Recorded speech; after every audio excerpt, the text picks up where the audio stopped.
Buenas noches desde donde nos estén escuchando. Hoy vamos a hablar sobre el paradigma de las ciencias en la Edad Moderna y sus modificaciones en la posmodernidad. Por este tema porque la ciencia en la Edad Moderna tuvo un gran auge y un gran desarrollo que nos ha llevado a tener la ciencia con la que hoy podemos contar.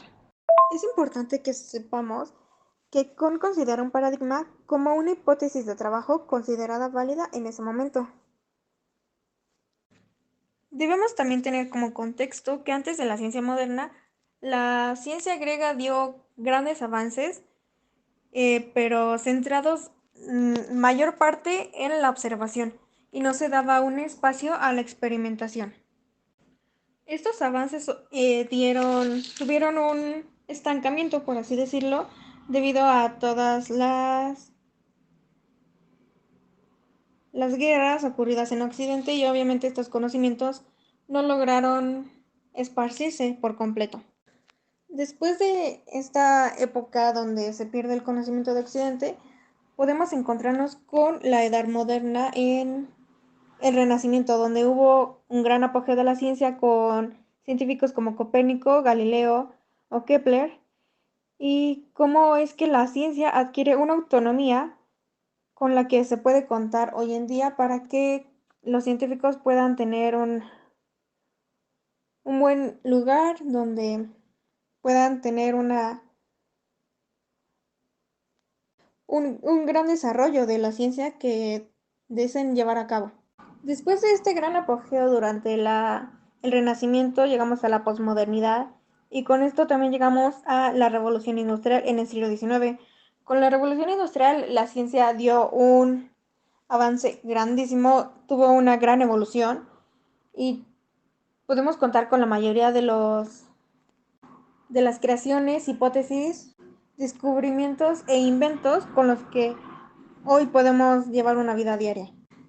Incluso ya más cerca, en el siglo XX, eh, debido a la Segunda Guerra Mundial, también se crearon varios inventos, hubo varios descubrimientos que obviamente fueron usados para fin militar, pero de algún modo tuvieron un avance también en la ciencia. Nos dieron grandes inventos, como por ejemplo el Internet, bueno, el Wi-Fi, que hoy en la actualidad la mayoría de las personas pueden usar con gran facilidad y rapidez.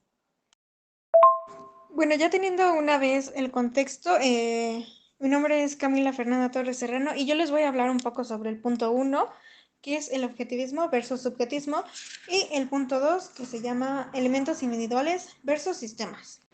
Bueno, en el punto 1 se nos explica cómo en la Edad Moderna el punto a estudiar era el hombre y cómo era su realidad. Esto obviamente cambia en la posmodernidad, pues se tiene al hombre como el constructor de la realidad. Es ahí como se estructura que el hombre establece una hipótesis y este mismo es quien lo evalúa y lo estudia hasta que se compruebe o se pruebe lo contrario.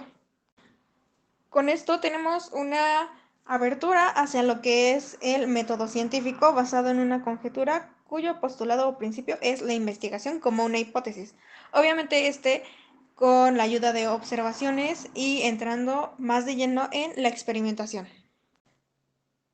También durante esta posmodernidad se les pregunta si la realidad se descubre o se inventa y varios pensadores que seguían a la posmodernidad explican cómo es que se descubre si ya está ahí y si es anterior a la percepción.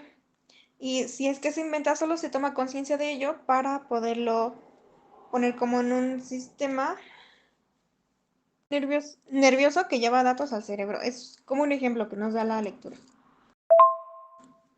Bueno, hablando sobre el punto número 2, que es elementos individuales versus sistemas, eh, se nos explica el paradigma moderno en el que se emplean los objetos y la naturaleza junto con el ser humano. Esto nos dice que estábamos constituidos por células, átomos y varios elementos agrupados formando un todo. Aquí tenemos como ejemplo al ecosistema que está constituido por varios elementos que cada uno individualmente es increíblemente asombroso y nos dice cómo en la posmodernidad se estudiaba todo por completo, que no se estudiaba, digamos, de manera individual, sino que el todo era el elemento de estudio. Y bueno, eso es lo que nos explica el punto 2. Pasaremos con el punto 3. Bueno, pues hola, soy, soy Dalis y bueno, primero voy a dar como que mi punto de vista o mi opinión sobre la lectura así en general. Y pues la verdad me gustó mucho porque no solamente nos hablan de las diferencias que hay entre las épocas clásica y moderna, sino que también nos dan como ejemplos de las como teorías que hubo a lo largo pues, de estas épocas, ¿no? Y de cómo los científicos iban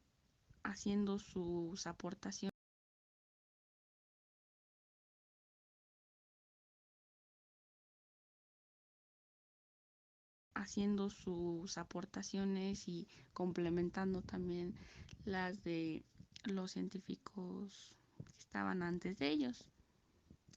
Y pues bueno, voy a empezar hablando del punto 3, que es del espacio y tiempo versus espacio y temporalidad.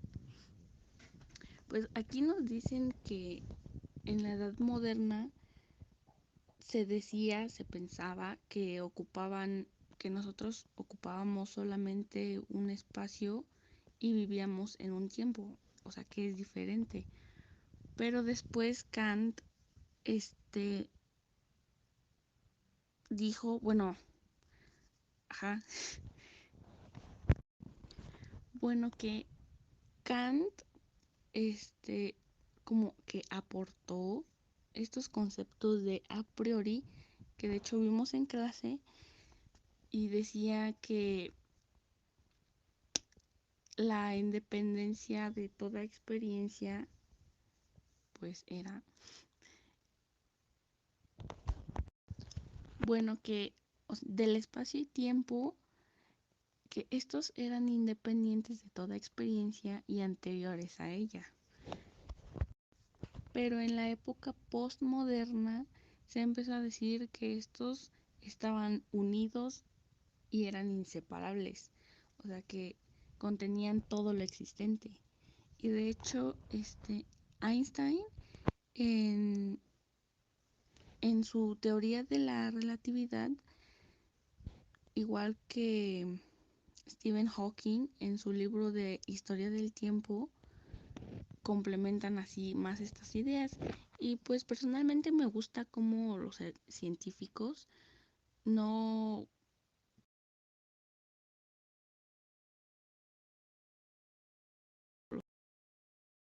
científicos no, por ejemplo, Stephen Hawking en su libro dice, en la teoría de la relatividad de Einstein no existe un tiempo absoluto único, sino que cada individuo posee su propia medida personal del tiempo, medida que depende de dónde está y de cómo se mueve. Y pues me gusta esto de que no como que descarta o invalida la teoría de Einstein, sino que pues la complementa y también da su punto de vista al mismo tiempo. Entonces así ya al público nos dan como otro punto de vista diferente y así es como que más interesante, así ya se hacen más posibilidades y teorías y más preguntas y más respuestas a esas preguntas y así. También me llamó mucho la atención el punto 4, que es de certeza y finalidad versus probabilidad y utilidad creativa, Pues aquí nos dicen cómo surgió el determinismo y el indeterminismo o probabilismo. Y básicamente pues nos dicen de cómo las leyes en la Edad Moderna se definían como una relación de causa-efecto y que esto implicaba que las leyes eran inmutables y predecibles. Esto es lo que le llamaron determinismo. Sin embargo, pues ya después en la postmodernidad se consideraba que la incertidumbre, lo impredecible pues, y que todo podía ocurrir, pero que aún así había un pequeño porcentaje de probabilidad cuyo efecto pues no se conoce. Nos ponen un ejemplo como la desviación de una estrella, y así con las leyes sería la interferencia de una ley que no es conocida y que tiene por resultado un cambio en los efectos y su relación con la causa conocida. Pues esto es que, pues sí, a esto es lo que sería una probabilidad. O sea, si no sabemos qué es lo que causa, es probable que tenga malas consecuencias o buenas consecuencias. Y así, pues esto ya después fue de gran utilidad en las investigaciones científicas y en lo que conllevaban pues el proceso y eso. Y hoy les voy a hablar sobre el concepto semántico de la verdad versus el concepto pragmático de la verdad. Comenzamos con que la concepción de la verdad ha cambiado a lo largo del tiempo. Antes se pensaba que la verdad era la correspondencia entre el pensamiento y la realidad observable. Sin embargo, en la época moderna, especialmente a partir de los años 70, 80 más o menos, los científicos comenzaron a ver las teorías científicas como aproximaciones en lugar de verdades absolutas.